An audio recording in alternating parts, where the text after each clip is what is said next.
তো বন্ধুরা, কি দেখছেন কচকচি আর মেটে? বিশ্বাস করুন, এইভাবে রান্না করলে বেশি টেস্ট হবে খেতে। তো বেশি দেরি নয়, মাংসগুলো সুন্দর করে ধুয়ে নিন। আর ধোয়ার পর এই যে আলুগুলো দেখতে পাচ্ছেন, জাস্ট এইভাবে ছোটো ছোটো পিস পিস করে কেটে, ঠিক পেঁয়াজটাকে এইভাবে স্লাইস করে কেটে নিন। কাটা কমপ্লিট।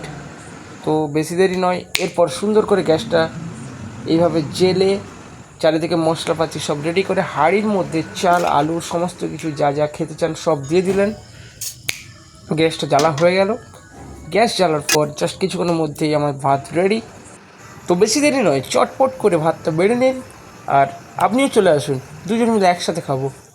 তো এই হচ্ছে আমার আপনার সকলের প্রিয় লাল লাল চিকেন কষা। তো খেয়ে বলুন কেমন লাগলো। আর আমাদের এই মিনি ব্লগটা যদি আপনার ভালো লেগে থাকে অবশ্যই লাইক করুন। ভিডিওটা যদি ভালো লেগে থাকে অবশ্যই একটা লাইক করুন, আর চ্যানেলে নতুন হলে অবশ্যই চ্যানেলটিকে সাবস্ক্রাইব করতে ভুলবেন না।